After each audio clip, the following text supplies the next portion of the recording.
Pemirsa, rumah susun dengan uang muka Rp0 ini siap dipasarkan. Namun, rumah hanya diperuntukkan bagi mereka yang berpenghasilan di atas upah minimum Provinsi DKI Jakarta.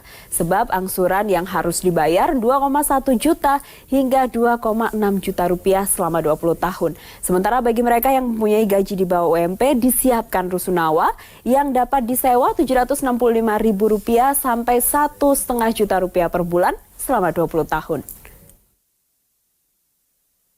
Gubernur DKI Jakarta Anies Baswedan meluncurkan program hunian DP Rupiah yang dinamainya Solusi Rumah Warga atau Samawa di Kelapa Village, Pondok Kelapa, Jakarta Timur, Jumat pekan lalu. Rumah tipe 21 dijual Rp210 juta dengan angsuran Rp2,1 juta. Sementara rumah tipe 36 Rp320 juta, angsuran per bulan Rp2,6 juta. Cicilan rumah dilunasi selama 20 tahun. Namun dengan cicilan 2,1 juta hingga 2,6 juta rupiah per bulan, rumah DP Rupiah ini tidak dapat dimiliki mereka yang berpenghasilan rendah atau di bawah upah minimum provinsi. Rumah DP Rupiah hanya ditujukan kepada mereka yang berpenghasilan 4 juta sampai 8 juta rupiah per bulan.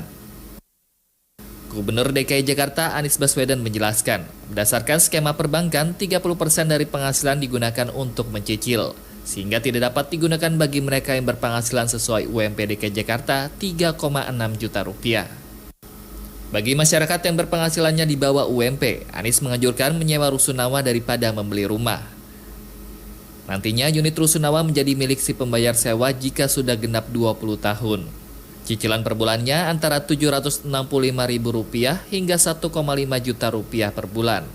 Ada proporsi di mana penghasilan tidak boleh dipakai untuk nyicil, kan ada batas maksimalnya, di mana prosentase penghasilan tidak boleh dipakai untuk nyicil.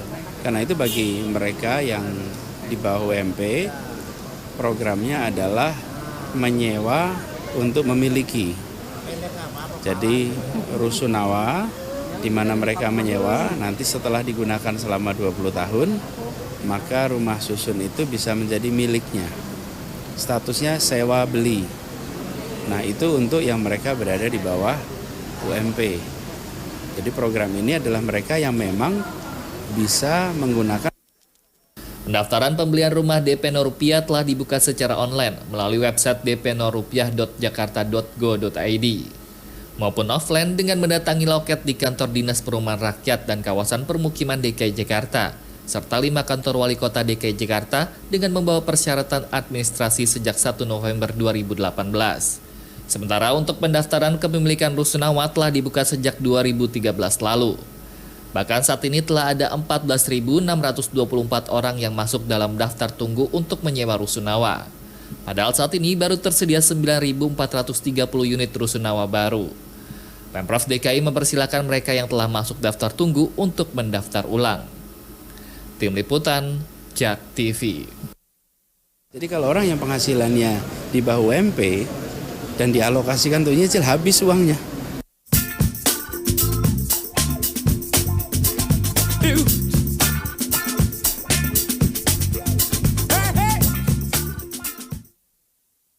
Ya, pemirsa, malam hari ini saya akan membahasnya dengan Kepala Dinas Perumahan dan Pemukiman DKI Jakarta. Sudah ada Bu Meli Budiastuti. Bu Meli, selamat malam. Selamat malam, Mbak. Dan ada juga pengurus harian YLKI, Pak Sudaryatmo. Pak Sudar, selamat malam. Ya, selamat malam.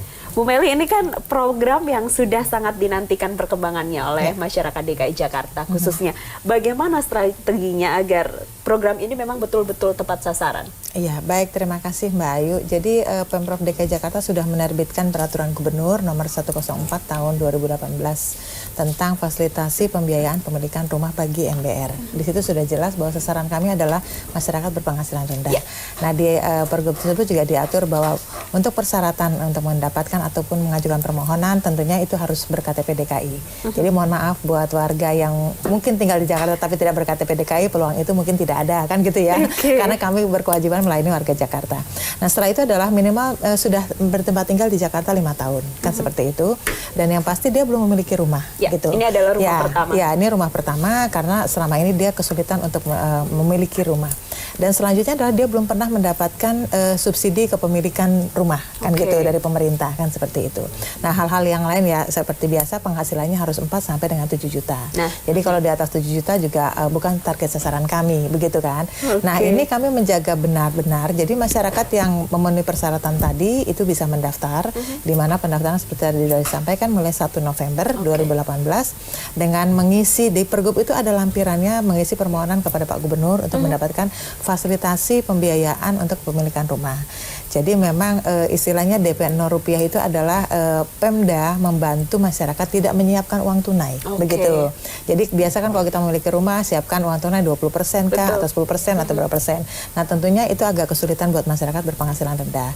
Jadi oleh karena itu dibantu dengan Pemda dengan bunga hanya 2,5%. Itu bisa dicicil sesuai dengan tenor cicilan yang akan dia ajukan kepada bank tentunya. Bu Meli, ini masyarakat berpenghasilan rendah menarik karena 4 sampai 7 juta rupiah dimasukkan dalam masyarakat berpenghasilan rendah. Padahal ada banyak sekali yang penghasilannya UMP atau di bawah UMP. Ini solusinya disiapkan rusunawa. Rusun sewa, betul, rusun sewa. Jadi memang selama ini pun rusun sewa yang kami bangun, Dinas Perumahan bangun, itu target sasarannya tetap MBR. Tetapi MBR-nya ada masyarakat umum, ada masyarakat terprogram.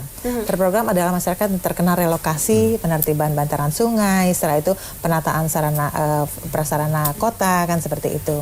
Nah, itu memang tarif retribusinya itu benar-benar dikunci dengan peraturan daerah nomor 3 tahun 2012. Di mana tarifnya itu yang termahal dengan tipe 36 adalah 300.000 per bulan untuk masyarakat yang terprogram tadi. Tetapi kalau masyarakat umum tarifnya tertinggi adalah 600.000 per bulan. Gitu tarif retribusinya. Selama ini mereka menyewa dengan surat perjanjian sewa selama 2 tahun. Bila masih membutuhkan dia bisa perpanjang 2 tahun lagi, 2 tahun lagi dan seterusnya seperti itu. Memang statusnya hanya sebagai penyewa. Karena apa? Untuk memiliki suatu bangunan rumah susun, dia harus bertanggung jawab atas pemeliharaan dan perawatan daripada bangunan itu sendiri. Nah, kami melihat bahwa untuk pendapatan sekitar 3 juta ke bawah, kelihatannya kemampuan untuk memelihara bangunan tinggi, maintenance tahu sendiri ya, meskipun dengan tipe blok hanya 5 lantai, itu cukup membutuhkan biaya yang besar seperti itu. Pak Sudar, ini bagaimana pendapat Anda dengan program yang sudah dilakukan oleh Pemprov DKI Jakarta, khususnya Dinas Perumahan dan Pemukiman? Ya, pertama memang salah satu kebutuhan dasar itu adalah tempat tinggal. Di sini menurut saya menarik untuk dicermati indikator keberhasilan pembangunan perumahan di DKI itu apa. Nah, ini dalam pengandangan YLKI kadang-kadang jadi kalau dalam pandangan lembaga konsumen itu tugas Dinas Perumahan itu adalah merumahkan warga Jakarta kan gitu. Merumahkan itu bisa 2, melalui sewa sama melalui milik gitu. Jadi artinya indikatornya itu berapa rumah tangga, berapa jiwa sih yang sudah dirumahkan kan gitu. Jadi bukan berapa unit rumah yang sudah dibangun kan gitu loh. Ini kan 2 hal yang berbeda. Karena kalau unit rumah susun yang dibangun, ya mungkin kalau ada uang bisa dibangun. Soal dihuni atau tidak dihuni tepat sasaran itu soal lain. Tapi justru poin YLKI adalah keberhasilannya itu diukur dari berapa keluarga, berapa jiwa sih warga Jakarta yang dirumahkan itu, mempunyai tempat tinggal yang layak tadi. Itu satu itu. Kemudian yang kedua, ini yang juga tadi ya, kan kalau berpenghasilan UMR itu kan rumah susun sewa. Kemudian kalau yang 4 juta ini kan 4 sampai 7 juta bisa milik. Nah, ini kan jadi kan dua-duanya itu ada subsidi dalam tanda petik Pemda DKI. Nah, itu harus dipastikan bahwa baik itu rumah susun sewa atau rumah DP 0 rupiah tadi itu memang jatuh kepada yang berhak gitu. Jatuh kepada yang berhak. Nah, saya akan ngajak Bu Meli dan Pak Sudar melihat kondisi terkini di salah satu rusun. Pemirsa, saat ini 9.000 lebih unit rusunawa di sejumlah wilayah Jakarta siap dihuni. Untuk melihat salah satu rusunawa tersebut, sudah ada Wahyudi Ritonga langsung dari Rusun KS Tubun, Palmerah, Jakarta Barat. Silakan Wahyudi. Ya baik, terima kasih rekan Reva dan juga Ayu. Benar sekali bahwa 524 unit rumah susun sewa tepat di KS Tubun, Tanah Abang, Jakarta Pusat sudah siap dihuni. Namun hingga saat ini belum ada penghuni karena pihak dari Pemprov DKI Jakarta masih terus menyusun peraturan ataupun nantinya rancangan untuk para warga ibu kota yang akan menempati rusun KS Tubun ini. Dari 524 unit tersebut hanya ada satu tipe, yaitu tipe 36, Reva dan juga Ayu, di mana setiap unitnya terdapat satu ruang tamu ataupun ruang keluarga, satu ruang dapur dan juga 2 kamar tidur, satu kamar mandi, serta satu ruang belakang yang bisa digunakan untuk beraktivitas seperti mencuci pakaian dan juga lainnya. Dan untuk ukuran ruang tamu sendiri itu berukuran 2x3, begitu juga untuk ukuran kamar ada yang ukuran 2x3 dan 2x2. Dapur juga berukuran kurang lebih 2x3, begitu juga ruang belakang. Dan di setiap lantainya terdapat ruang bersama atau ruang untuk menerima tamu dan juga aktivitas tamu ataupun anak-anak atau keluarga nantinya yang menempati ruangan di sini. Begitu juga setiap kamar maupun ruangan terdapat juga sensor asap dan juga panas, yang mana nantinya penghuni di sini dilarang keras untuk merokok di dalam ruangan maupun di setiap lantai yang ada di rumah susun KS Tubun ini. Begitu juga perlengkapan keamanan serta kenyamanan juga dilengkapi, seperti setiap lantai dan setiap kamar ada pipa-pipa air yang nantinya untuk memadamkan api apabila terjadi musibah kebakaran. Begitu juga setiap lantainya dilengkapi dengan kamera pengawas maupun CCTV. Dan di sini rekan Ayu dan juga pemirsa di rumah terdapat 16 lantai, yang mana diantaranya lantai pertama merupakan area utama untuk pintu masuk, seperti ada aula, ada area bermain, ada PAUD atau pendidikan anak usia dini, sekolah, masjid, dan juga beberapa fasilitas lainnya seperti perbankan dan juga perkantoran. Untuk di lantai 2 dan 3 itu ada tempat ruko-ruko yang mana nantinya di situ akan ada seperti food court atau kantin yang disediakan oleh pihak pengelola dari rumah susun sewa KS Tubun.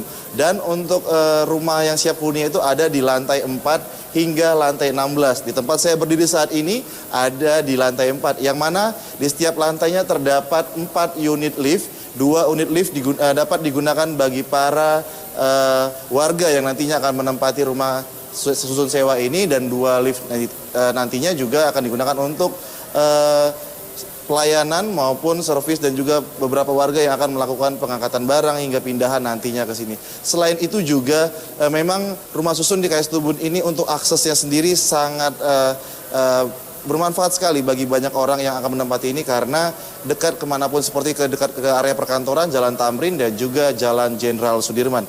Untuk sementara itu informasi yang dapat kami sampaikan dari rumah susun sewa KS Tubun Tanah Abang, Jakarta Pusat. Kembali ke rekan Ayu di studio.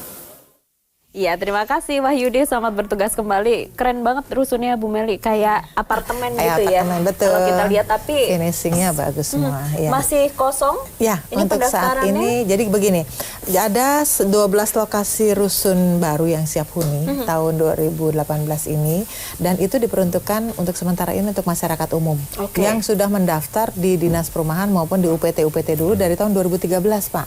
Jadi namanya pemohon itu banyak sekali dari tahun 2013 sampai 2018 awal Agustus itu pemohonan itu sudah 14.600-an pemohon, kan gitu. Nah, mulai tahun 2014 itu kan eksodus, kita melakukan relokasi, kan gitu kan, penertiban kita utamakan warga relokasi untuk ditampung di rumah susun, kan begitu. Iya, program relokasi, penertiban dan normalisasi dan sebagainya. Oleh karena itu masyarakat pemohon umum ini kami stop dulu, tidak kami tempatkan atau tidak kami terima. Nah, begitu kami siap sekarang 9.430, kami mengundang mereka kembali untuk melakukan registrasi. Barangkali masyarakat yang dari 2013 sudah tidak butuh lagi rumah susun sewa karena dia sudah memiliki dan sebagainya. Oleh karena itu mulai Agustus kami sudah mempublikasikan dia kan di beberapa media. Silakan masyarakat yang sudah mendaftar dengan bukti tanda pendaftaran ataupun ada database-nya di kami, silakan melakukan registrasi ulang. Kami berikan keluasan mereka untuk memilih. Ada 12 lokasi, Rawabuaya, Tegal Alur, Nagrak, Semper, Rorotan, Penggilingan, Pulau Gebang Penggilingan, Rawa Bebek 2, KS Tubun, Pulau Pulau Gebang, Pasar Rebo dan Pengadegan. Itu silakan mereka memilih gitu kan.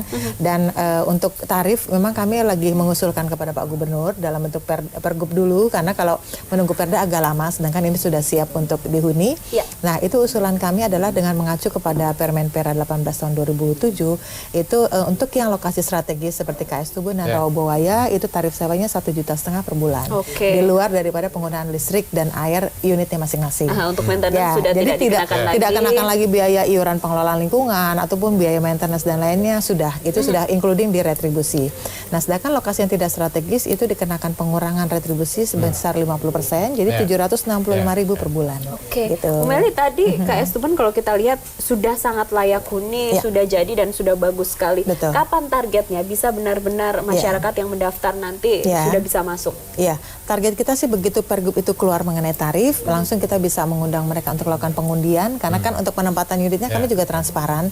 Mereka semua kami undang, melakukan pengundian, siapa dapat lantai 1, karena ini sampai 16 lantai, kan gitu, dan menggunakan lift. Jadi tidak ada kesulitan untuk naik ke lantai di atas sekalipun. Jadi kami undang, begitu pengundian langsung bisa serah terima kunci. Dan perjanjian sewa tadi yang 2 tahun, berjalan 2 tahun, seperti itu. Pak Sudar, kalau melihat programnya ini kan perjanjian sewanya 2 tahun. Dari sisi konsumen, merasa diuntungkankah atau biasa saja dengan 2 tahun itu, tapi dengan lokasi yang sudah strategis, tidak membayar biaya maintenance, cuman sewa, air dan listrik? Ya, jadi memang tadi misalnya KS Tubun dengan harga 1,5 juta itu kalau lokasinya itu kalau kita bandingkan dengan kontrak atau sewa rumah kan harganya tetap masih rendah. Nah, kenapa rendah? Karena tadi ini kan ada subsidi di JKT. Jadi yang harus dipastikan sebenarnya bahwa fasilitasi yang diberikan Pemda DKI itu jatuh kepada warga DKI yang tepat sasaran. Nah, ini yang saya juga nggak tahu mekanismenya. Itu karena penghuninya itu menikmati subsidi dari Pemda DKI, YLKI usul supaya penghuninya itu dipublish gitu loh. Sehingga masyarakat bisa mengecek apakah dia layak atau tidak. Kan? Biar sampai kejadian yang rusun tapi banyak mobil seperti itu. Jadi artinya juga publik bisa ngontrol. Publik bisa ngontrol sehingga kalau tahu ini ada dia kenal ini profilnya nggak cocok mestinya tinggal di sini. Kita bisa komplain, kan gitu. Diganti dengan yang lebih membutuhkan. Betul. Bu Meli, tanggapannya? Jadi betul, kami berupayanya begini Pak, begitu kami lakukan registrasi ulang, kami sudah mempunyai kerjasama dengan Dinas Dukcapil. Di Dinas Dukcapil ada big data di sana, kan? Dengan memasukkan NIK saja ketahuan, gitu. Dan kita juga bekerjasama, menjalin kerjasama dengan Badan Pajak dan Retribusi Daerah. Bila mereka mempunyai mobil lebih dari 1 ataupun kendaraan apapun juga kan terdata di sana, begitu. Nah, kami bisa mengukur itu karena untuk sewa ini sebetulnya target sasarannya UMP kan begitu kan tadi kan seperti itu. Jadi bila dia memiliki cicilan mobil, cicilan motor banyak, berarti kan ini masyarakat mampu ini kan gitu. Itu nanti akan terreject gitu loh istilahnya. Meskipun dia udah lakukan registrasi ulang ternyata tidak memenuhi syarat bahwa dia bukan masyarakat berpenghasilan rendah yang sampai 4,5 juta atau di bawah di atas itu kan begitu kan. Berarti itu bisa kita tolak seperti itu. Ini kan sewa pertamanya 2 tahun dulu Bu Meli. Seumpama yang menyewa pertama yang namanya terdaftar namanya memang sesuai dengan profilnya, tapi disewakan kembali ke orang yang tidak tepat sasaran. Apakah hal sedemikian itu bisa diminimalisir? Oh bisa, karena gini, kami udah ada peraturan menyangkut ini, Pergub 111 tahun 2014 mengenai mekanisme penghunian rumah susun sewa. Nah itu yang menandatangani surat perjanjian sewa Pak, itu dia harus menempati sendiri. Nah di masing-masing unit nanti akan difoto itu para pemegang sewanya, ditempel fotonya gitu loh di depan unitnya. Jadi pada saat dilakukan sidak oleh kan di sana ada unit pengelola rumah susun Pak. Ya kan di bawah Dinas Perumahan. Itu berkantor di wilayah rumah susunnya dan tentunya dia mempunyai SDM yang bisa untuk mengontrol tersebut. Bila dilakukan sidak ternyata yang menempati berbeda, itu kami lakukan penertiban melalui proses-proses administrasi dulu. Diberikan surat teguran pertama dan kedua, disegel, surat itu surat peringatan pertama dan kedua. Karena kalau dia mengalihkan itu udah masuk kategori kesalahan terberat gitu loh. Jadi setelah penertiban, setelah peringatan itu bisa kita kosongkan secara paksa, gitu. Berarti dia sudah mengkomersilkan kan gitu kan. Dia dapat subsidi dari pemerintah atas tarif sewanya, dia sewakan lagi yang mungkin di atas daripada yang dia bayar ke pemerintah kan seperti itu. Jadi kami fungsi kontrolnya benar-benar di lapangan. Ini kami harus bayar full 2 tahun dulu atau kalau per bulan? Enggak, jadi sesuai dengan Pergub itu begitu menandatangani kontrak kan dia harus menjadi nasabah Bank DKI kan begitu. Auto debit gitu ya? Ya, auto debit nantinya sistem auto debit. Tetapi kalau untuk masyarakat umum dia wajib untuk menyimpan uang tiga kali perjanjian tarif sewanya kan gitu kan seperti itu. Itu sebagai jaminan gitu. Karena apa? Di Pergub itu setelah dia menunggak 3 bulan berturut-turut Pak, baru kita lakukan proses untuk penertiban. Jadi bila sampai dikosongkan paksa, kita masih punya tabungan, tabungan beku gitu kan di rekeningnya itu tabungan beku. Jadi bila dia keluar, Pemda bisa menarik uang tabungan bekunya tersebut gitu seperti itu. Pembayarannya setiap bulan Mbak gitu. Jadi setiap mau tanggal 1 sampai tanggal 20 sebelumnya dia harus menabungkan uang senilai daripada tarif sewanya tersebut. Nanti otomatis dia auto debit oleh Bank DKI. Seperti itu. Rusunawa sudah terjawab. Tapi kalau soal rumah DP 0 rupiah Pak Sudar, saya ada lagi. Bagaimana pendapat Anda ketika rumah DP 0 rupiah ini tadinya membawa harapan besar untuk masyarakat menengah ke bawah, Bu Melly terus terang yang banyak sekali berharap bisa mempunyai rumah vertikal, tidak hanya rumah tapak di Jakarta yang memang mahal sekali. Lalu sekarang ternyata yang bisa mendapatkan rumah ini yang gajinya 4 sampai 7 juta Pak Sudar, dan jumlahnya juga terbatas. Dari sisi konsumen seperti apa? Iya, sebenarnya dari monitoring YLKI sebelum Pemda DKI mengeluarkan program DP 0 rupiah tadi, itu di properti komersial itu juga sudah ada beberapa developer yang mungkin enggak 0 rupiah ya, tapi DP-nya kan biasanya 30-20, dia bisa lebih kecil. Nah, ini sebenarnya kalau catatan YLKI dia lebih ke marketing gimmick sebenarnya. Jadi DP-nya itu disubsidi developer sebenarnya. Jadi dia harganya DP-nya itu di-switch ke cicilan kan gitu loh. Jadi sebenarnya itu kalau di komersial itu ini sekedar strategi pemasaran supaya menarik konsumen gitu loh. Cuma kalau dari sisi DKI ini kan saya nggak tahu, mungkin dari Dinas Perumahan bisa jelasin. Bisa saja sebenarnya DP-nya itu ada tapi disubsidi pemerintah kan gitu. Bisa.